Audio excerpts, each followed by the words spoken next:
तो यहाँ पर 3 महीने की बात करेंगे तो अब सिर्फ और सिर्फ नेगेटिव रिटर्न आपके पास रह गया है -2.99%, यानी कि 3% का ही नेगेटिव रिटर्न आपके पास बचा हुआ है। पहले अगर आप देखेंगे जो 1160 रुपए या 1156 रुपए का लो लगाया, वहां पर देखेंगे तो ज्यादा यहाँ पर जो है आपको नेगेटिव रिटर्न मिल रहे थे, वहां से एक डिसेंट रिकवरी है। बट निफ्टी की बात करेंगे तो अभी -8.36% का नेगेटिव रिटर्न आपको अभी भी डिलीवर कर रहा है 3 महीने के हिसाब से। अब बात इतनी सी आ जाती है कि मार्केट एक बहुत ही ज्यादा ओवरसोल्ड जोन में है, एंड ऐसे में रिलायंस का स्टॉक भी ओवरसोल्ड ही था। तो जो तेजी आई है ये 1156 रुपए से, कितना भरोसेमंद है इस बात को हम समझते हैं, क्योंकि जैसे ही एक इंपॉर्टेंट जोन आया, जैसे ही एक इंपॉर्टेंट जोन हमारे सामने देखने को मिला है, तुरंत ही यहां पर जो है आपके सामने बाई रेटिंग आना स्टार्ट हो गई रेटिंग एजेंसीज की। आप देखें जेफरीज कुछ बोल रहा है, आप देखें कोई और कुछ बोल रहा है, कोई 1400 बोल रहा है, कोई 1600 बोल रहा है, बट यहां पर सभी लोग बाई मोड में सडनली आ गए।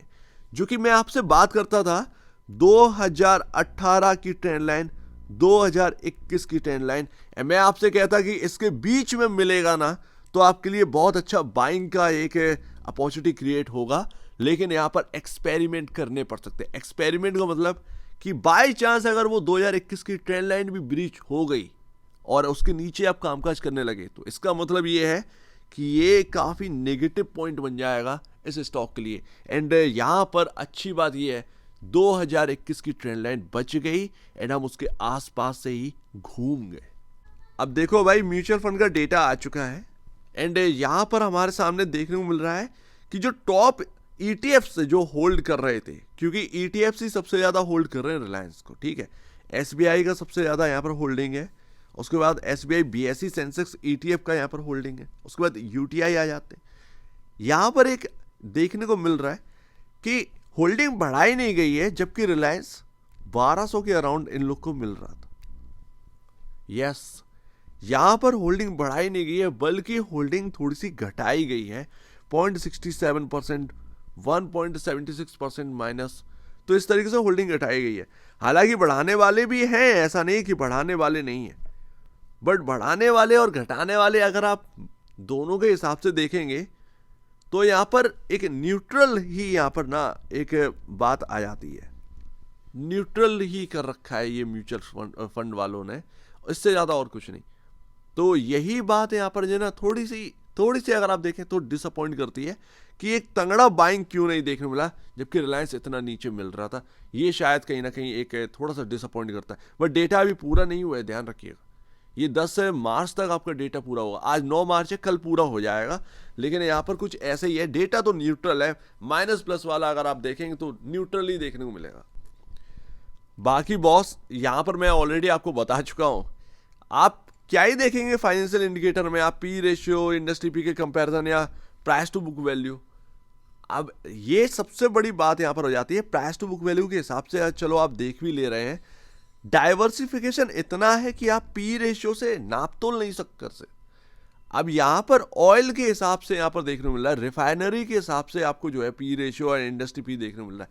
अब उसके अंदर आ जाते हैं टेल्को का भी आ जाते हैं, एंड एनर्जी का भी आ जाता है पोर्शन, रिटेल का भी आ जाता है। तो सब यहाँ पर ना डाइवर्सिफिकेशन ही आपको देखने को मिलेगा। ये तो अकेला यहाँ पर जो है आपको सिर्फ और सिर्फ रिफाइनरी की वजह से दिखा रहा है, क्रूड की वजह से दिखा रहा है, बस इतना ही तो देखने को मिल रहा है। तो हम इसको नहीं समझ सकते भाई, इसमें बहुत बड़ी कैलकुलेशन करनी पड़ेगी, मेरे बस की बात तो है ही नहीं। एंड मैं जो समझ सकता हूँ, समझा सकता हूँ, वही मैं आपको समझा रहा हूँ। 3 महीने कोई मजाक नहीं है। हम लोग ने जो बनाई ना ये सारी चीजें, ये सब उसी हिसाब से होता चला गया ये पिछले 3 महीने से।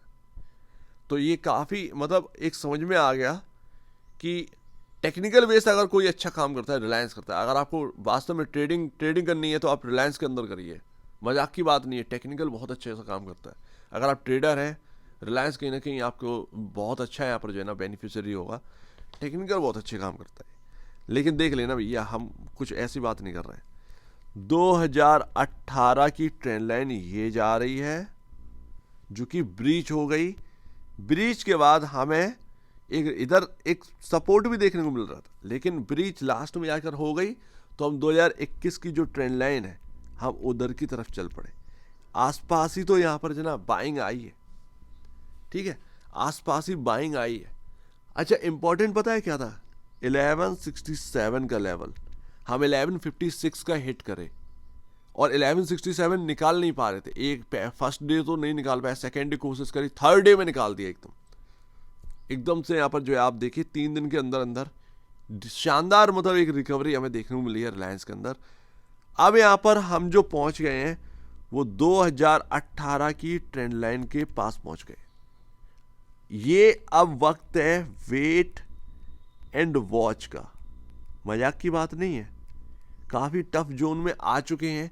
क्या हम यहाँ पर क्रॉस करने वाले हैं? थोड़ा सा और समझने की कोशिश करते हैं। सेलिंग देखो कहां से आई है, उसी ट्रेंड लाइन से। उसके ऊपर आपका इंपॉर्टेंट जगह क्या है?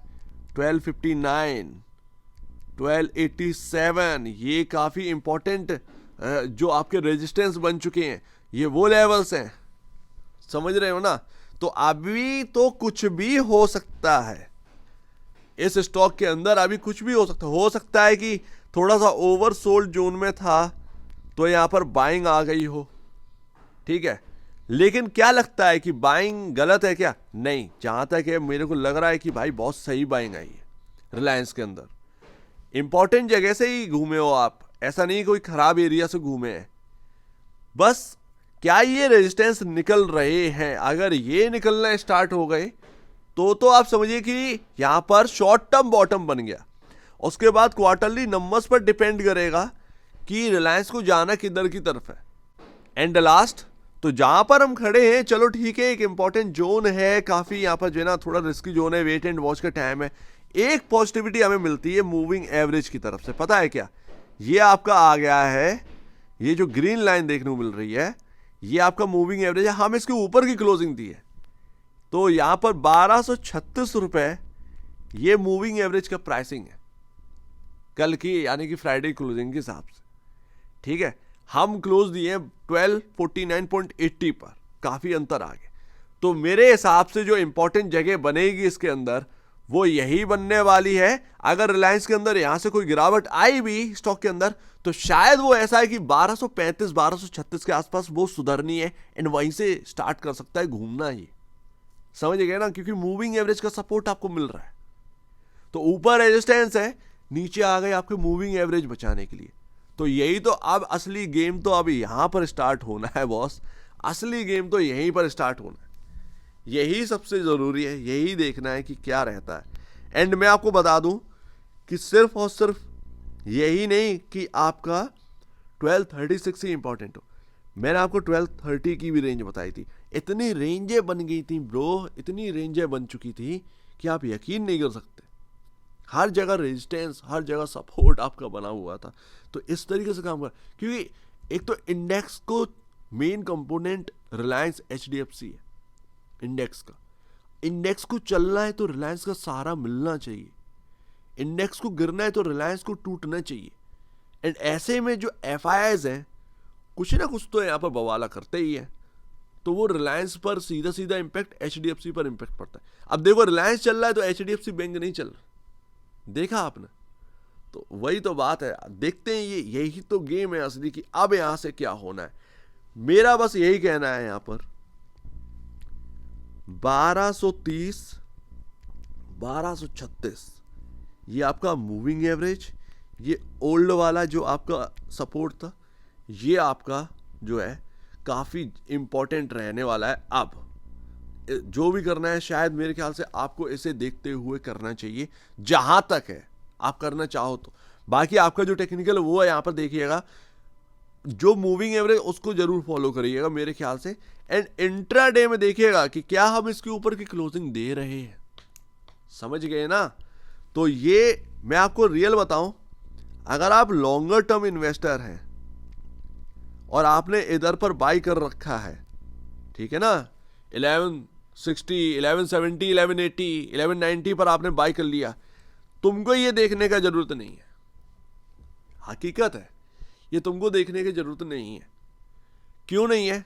ये तो भाई प्ले करने के लिए है, जो भी यहां पर शॉर्ट टर्म प्ले कर रहे हैं ये उनके लिए मैं यहां पर बता रहा हूं, ना कि लॉन्गर टर्म। लॉन्गर टर्म वालों को क्या सुनना था भाई, बॉटम बना कि नहीं? अरे इतना इंपॉर्टेंट एरिया से घूमा है, शायद शॉर्ट टर्म बॉटम बन गया हो, क्वार्टरली नंबर बताएंगे कि बॉटम बना कि नहीं बताया। क्वार्टरली नंबर अगर अच्छा आया Q4 का और ये चल पड़े, समझ जाइएगा बॉटम बन गया।